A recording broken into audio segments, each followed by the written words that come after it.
आशीर्वाद लेने आए हैं। आशीर्वाद दीजिए, आप चमचे काटते रहिए और हम आशीर्वाद लेते रहेंगे। आप हमारे दादा के उम्र के हैं, आपको शर्म नहीं आती? जब आपको शर्म नहीं आती, आपको शर्म नहीं आती? आपको क्या हुआ? ये लोग हमारे दादाजी की उम्र के थे और ये कह रहे हैं कि प्रधानमंत्री जी जब थाली बजवाते थे 6 महीने बाद या 6 साल बाद, मुझे नहीं पता, तो आप उनका मजाक उड़ाते थे। आज थाली बजा रहे हो तो तुम प्रधानमंत्री का मजाक, अपना मजाक बना रहे हो। मैंने पूछा कि दादाजी आपके बच्चे नीट में थे, मैंने पूछा आपके बच्चे SI JDN में थे, मैंने पूछा कि आपके बच्चे UPSC में थे, आपके बच्चे उन छात्रों के साथ थे या जंतर मंतर पर थे? नहीं, उन्होंने कहा नहीं। मैंने इसीलिए दादा के पैर छुए। मैं दादा, आपको गर्व है आप यहाँ आए और आप आकर हमें साथ खड़े, और साथ ऐसा खड़ा हुए कि वो चमचेगिरी करने लगे, मोदी जी को ग्रेड बनाने लगे। हम तो मोदी को जगाने आए। सेना देश की रक्षा के लिए, पेपर करवाने के लिए नहीं है। सिस्टम बनाया तुमने किस लिए? करोड़ों का खर्चा करते हो तुम एजुकेशन में, सेना देश की रक्षा के लिए मंत्रालय के, शिक्षा मंत्रालय। सेना देश की रक्षा के लिए होती है, ना कि पेपर करवाने के लिए। पेपर एक नहीं हो रही देश में, केवल नीट की नहीं हो रही, देश में हजारों पेपर हो रही है, हजारों पेपर नेता वो सेना करवाएगी क्या? आज मैं आगरा से यहाँ आकर दिल्ली आया हूँ, क्यों? कि मोदी जी जागो, आज छात्र तुम्हें दिल्ली जगाने आए हैं। जब आप परीक्षा पर चर्चा कर सकते हैं तो छात्रों पे पेपर लीक पर चर्चा क्यों नहीं कर सकते? तो क्या मोदी जी सोए हुए हैं? जब प्रधानमंत्री जी परीक्षा पर चर्चा कर रहे थे तो पेपर लीक पर चर्चा नहीं कर सकते, इसीलिए तो सोए हुए हैं। कहाँ 24 घंटे काम करते हैं मोदी जी यार, कहाँ सोए? पता नहीं इनको क्या पता है। जब प्रधानमंत्री मीडिया नहीं देखते? देखिए, मैं आगरा से आया हूँ, मुझे क्यों कर रहे भाई साहब, क्यों कर रहे? 24 घंटे काम, पूरा देश बेरोजगार है। हमारे स्टूडेंट को दो कुछ काम, हमें भी तो दे दो, हमें भी तो दे दो। हम भी आए काम करने, हमारे पिताओं को मजदूरी ना करनी पड़े, हम भी ऑफिसों में बैठकर काम करें, अपने पिताओं की उन कंधों पर हाथ लगाए। महापुरुष है, सदियों में ऐसे प्रधानमंत्री मिलते हैं देश। ऐसे महापुरुष को नमन करता है छात्र संघ, और ये उत्तर प्रदेश के सभी छात्र, जब मैं उत्तर प्रदेश से आया हूँ तो उनको नमन करता है। ऐसे मोदी जी भारत के, आपको हम नमन करते हैं। हाँ, आपके यहाँ तो राम मंदिर में चोरी हो गई। ये तो बीजेपी से पूछे कैसे चोरी हुई। ये मुद्दा, हमारा मुद्दा ये है कि नीट में कैसे पेपर लीक हुआ। चोरी तो हो रही है वहाँ पे भी, तुम्हारा पेपर चोरी। देखिए, भगवान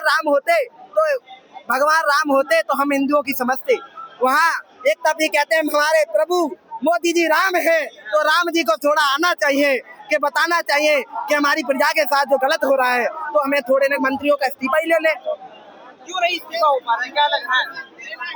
देखिए, इस्तीफा यूँ नहीं हो रहा कि विपक्ष के नेता खदीरे जा रहे हैं, करोड़ों पैसे दिए जा रहे हैं, क्योंकि आपकी सरकार इनकी बच जाए कि छात्र आज जंतर मंतर पर आए हैं तो कल इनके पार्लियामेंट में ना घुस जाए।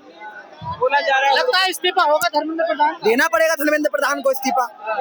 अब जो कल का नीट का पेपर है, कल लीक हो गया या कुछ हो गया तो धर्मेंद्र प्रधान इस्तीफा देंगे या नहीं, ये बीजेपी से मेरा सवाल है। कहाँ देते हो? बीजेपी में ऐसे चमचे भरे जाते हैं, ऐसे चमचे भरे जाते हैं बीजेपी में, जो पुलिस पकड़ के लेके जाती है, ऐसे चमचे जो बीजेपी को।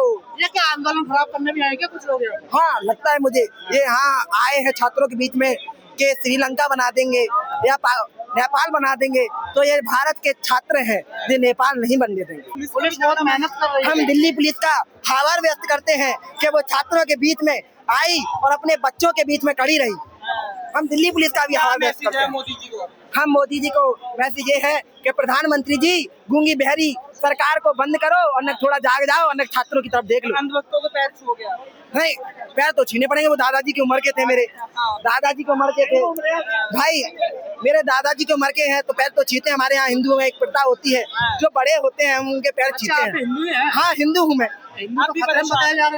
आप यहाँ पाकिस्तान है, ये इसलिए खतरे में, ये लोकतंत्र से चलता है, भारत के संविधान से चलता है, हमारे बाबा साहब के उस संविधान से चलता है, तो कैसे खतरे में हो जाएंगे आप? कैसी बात कर रहे हैं? अरे तमाम संगठन तो एक्टिव है। देखिए, वो लोग भारत को टुकड़े गैंग, मैं उनको टुकड़े गैंग कहता हूँ, कि जो लोग धर्म की राजनीति करते हैं वो टुकड़े होते हैं। भारत के टुकड़े नहीं रहेगा भारत का युवा, और भारत का असली युवा होगा वो धर्म की बात नहीं करेगा, वो बात करेगा विकास की, और विकास की बात कर कर भारत को विकास की राह पर ले जाने का काम क्या करेगा। धर्म की राजनीति से विकास हो सकता है भारत का? ये तो मुझे नहीं पता, ये तो मोदी जी से पूछिए, ये तो मोदी जी से पूछिए, ये भारत के प्रधानमंत्री जी से पूछिए, ये भारत के बीजेपी के मंत्रियों से पूछिए, बीजेपी के उन पार्षदों से पूछिए और उन संगठन से पूछिए कि विकास धर्म के नाम से हो सकता है। तो ऐसे धर्म को हमें गर्व करना चाहिए कि धर्म के नाम से विकास हो रहा है। अब देश की तो स्थिति बड़ी खराब है, देखिए इसीलिए तो आज देश का बेरोजगारी बढ़ रही है, महंगाई बढ़ रही है। यही तो देश का युवा आया है मोदी जी को जगाने। जब मोदी जी जागेंगे नहीं तो जभी तो पता चलेगा मोदी जी को। जब कुंभकर्ण की नींद में व्यक्ति सो जाता है, जब महाभारत में कुंभकर्ण की नींद में जब कुंभकर्ण सो गया था तो उसको जगाया गया था कि नहीं?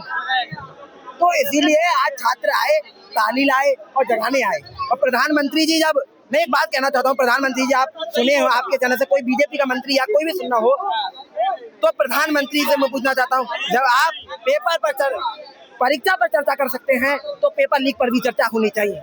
आप बात करिए छात्रों से, आप बताइए तो गंभीर है प्रधानमंत्री, सेना को देखिए जिम्मेदारी दे दी है। सेना को क्या सेंस बनता भी पेपर करवाने में? सेना देश की रक्षा के लिए, पेपर करवाने के लिए नहीं है। सिस्टम बनाया तुमने किस लिए? करोड़ों का खर्चा करते हो तुम एजुकेशन में, पेपर वो करवाएंगे ना, सेना क्यों करवाई? सेना देश की रक्षा के लिए, मंत्रालय क्यों? शिक्षा मंत्रालय। तो पेपर की रक्षा करनी है ना, चोरी हो जाएगा। पेपर की रक्षा तुम्हारे पास इतना सिस्टम नहीं है, सिस्टम तुम्हारा सारे भ्रष्ट है क्या तुम्हारे पास?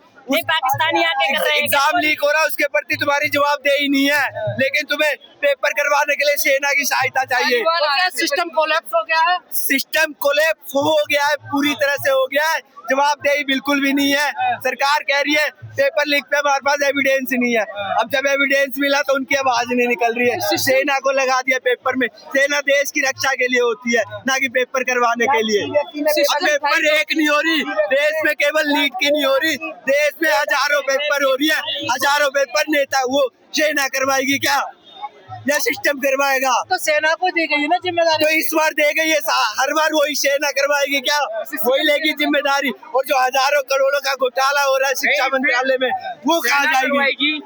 अफसर आएगा फिर सेना को बदनाम करेंगे कि भाई सेना के हाथ में हमने दिया हुआ था, उस सेना को बदनाम करेंगे। एक एग्जाम नहीं हो रहा देश में, हजारों एग्जाम हो रहे देश में, उसके प्रति तुम्हारी जवाबदेही नहीं है। पिछले 10 साल में 89 पेपर लीक हुए, पिछले 5 साल में 40 से ज्यादा पेपर लीक हुए, 5 करोड़ बच्चे इससे प्रभावित है। कराता है तो इसमें शिक्षा मंत्री क्या करेंगे? एंटी है, आता कहाँ से है? शिक्षा मंत्री की कोई रिस्पॉन्सिबिलिटी नहीं। सरकार, इसका मतलब फेलियर है गवर्नमेंट की फेलियर है या नहीं? गवर्नमेंट की कोई, इसका मतलब कोई सरकार में कोई कुछ भी करके चला जाएगा, कोई जिम्मेदारी नहीं। कोई पेपर लीक करा दो, कुछ भी करा दो। एनटीए को निरस्त करना चाहिए। बिल्कुल सबको करना चाहिए, जो भी इसमें इन्वॉल्व है पेपर लीक में, उन सबको बाहर निकालना चाहिए सिस्टम से। बिल्कुल सजा मिलनी चाहिए, कड़ी से कड़ी सजा मिलनी चाहिए।